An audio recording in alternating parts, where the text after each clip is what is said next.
নমস্কার, শুভ সন্ধ্যা।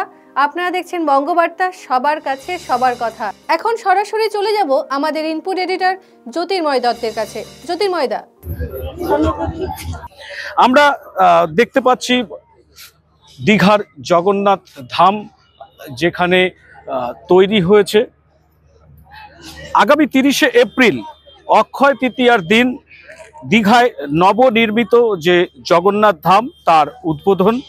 জগন্নাথ মন্দিরের বিগ্রহের প্রাণ প্রতিষ্ঠা করার কথা স্বয়ং মুখ্যমন্ত্রী মমতা বন্দ্যোপাধ্যায়ের।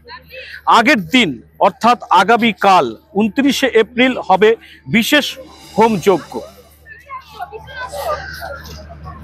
তার আগে নিরাপত্তা বলয়ে মুড়ে ফেলা হয়েছে এই সৈকত নগরীকে।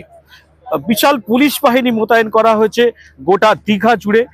নজরদারি শুরু হয়েছে দীঘা গেট এবং উড়িষ্যার সীমান্তেও। 2018 সালের 6ই ডিসেম্বর দীঘায় সমুদ্র সৈকত ধরে ওল্ড দীঘা থেকে নিউ দীঘা দিকে যখন মুখ্যমন্ত্রী বেড়াতে যাচ্ছিলেন, জগন্নাথ দেবের একটি মন্দির প্রথমে তার নজরে আসে। এরপর সেই দিনই সন্ধ্যায় মুখ্যমন্ত্রী ঘোষণা করেন পুরীর জগন্নাথ মন্দিরের আদলে দীঘাতেও একটি জগন্নাথ মন্দির গড়ে তোলা হবে। মন্দিরের নির্মাণের দায়িত্ব বর্তায় দীঘা শঙ্করপুর উন্নয়ন পর্ষদের উপর। শুরু হয় জমি খোঁজা। প্রথমে দীঘা থানার উল্টো দিকে সমুদ্রের ধারে জগন্নাথ ঘাটের কাছেই একটি জায়গা চিহ্নিত করা হয়েছিল নতুন মন্দির নির্মাণের জন্য। পরে সেই পরিকল্পনা বাতিল হয়। 2019 সালে নিউ দীঘা রেল স্টেশনের পূর্ব দিকে এই সমুদ্র তট থেকে প্রায় 360 মিটার উত্তরে ভোগীব্রহ্মপুর মৌজার 20 একর জায়গায় জগন্নাথ মন্দির নির্মাণের জন্য চিহ্নিত করা হয়। পরে সেই জমি দীঘা শঙ্করপুর উন্নয়ন পর্ষদ হিডকোর হাতে তুলে দেয় এবং সেখানেই বর্তমানে মন্দিরটি তৈরি হয়েছে। দীঘার এই জগন্নাথ মন্দিরটি সম্পূর্ণভাবেই তৈরি পুরীর জগন্নাথ মন্দিরের অনুকরণে। এই মন্দিরের নির্মাণ শৈলীতে পুরীর মতোই উত্তর ভারতীয় নাগরা স্থাপত্যের অনুসরণে কলিঙ্গ আর্ট স্থাপত্যের নিদর্শন দেখতে পাওয়া যাবে। এই মন্দির নির্মাণে ব্যবহৃত হয়েছে রাজস্থানের বংশী পাহাড়পুর বেলে পাহাড়, রাজস্থান এবং উড়িষ্যার প্রায় 400 শ্রমিক জগন্নাথ দেবের এই মূর্তিটি নির্মাণ করেছেন। তবে পুরীর মন্দিরের মূল বিগ্রহটি নিম কাঠের হলেও দীঘার জগন্নাথ মন্দির পূজিত হবে পাথরের মূর্তি। কাঠের মূর্তি এখানেও থাকছে, যা চড়ে মাসির বাড়িতে যাবেন জগন্নাথ দেব। আমরা দেখতে পাচ্ছি কি সুন্দরভাবে এই নির্মাণ করা হয়েছে এবং এই পাথর কেটে কেটেই এই মন্দির তৈরি করা হয়েছে। পুরনো জগন্নাথের যে মন্দিরটি সেটিও জগন্নাথের বাড়ি মাসির বাড়ি হিসেবে করে তোলা হচ্ছে। রথযাত্রার সময় নবনির্মিত মন্দির থেকে জগন্নাথ বলরাম সুভদ্রা রথে চেপে মাসির বাড়িতে যাবেন এবং এর জন্যে নতুন জগন্নাথ মন্দির থেকে পুরনো জগন্নাথ মন্দির পর্যন্ত রাস্তাটিকে আরো বেশি চওড়া করে সাজানো হয়েছে। মন্দিরের মূল প্রবেশদ্বার সামনে 116 বি জাতীয় সড়কের উপরে তৈরি হয়েছে চৈতন্যদ্বার। এই চৈতন্যদ্বার পেরোলেই জগন্নাথ দেবের মূল মন্দিরের প্রবেশদ্বার।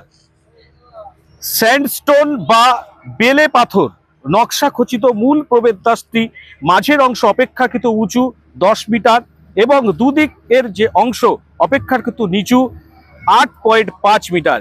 ওই ফটক দিয়ে ঢুকলেই দুদিকে 11টি করে পিলার সম্বলিত রোড শেড তৈরি করা হয়েছে। সেখান থেকে এগিয়ে গেলে দুদিকে রয়েছে দীঘা দিয়া স্তম্ভ, আর কিছুটা গেলে দেখা যাবে অরুণ স্তম্ভ। প্রায় 10 মিটার উচ্চতা বিশিষ্ট অরুণ স্তম্ভটি তৈরি হয়েছে কালো গ্রানাইট পাথর দিয়ে। আমরা বিভিন্ন সময় এই দীঘার এই মুহূর্তের যে পরিস্থিতি তা আমরা দর্শকদের সামনে তুলে ধরব।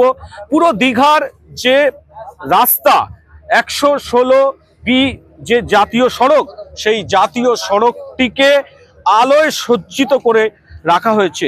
চন্দননগরের শিল্পী যিনি এই আলোকসজ্জাটি তৈরি করেছেন এবং সম্পূর্ণ যে বিভিন্ন যে আলোকসজ্জা আমরা দেখতে পাচ্ছি, সেই আলোকসজ্জাকে তিনি রূপ দিয়েছেন।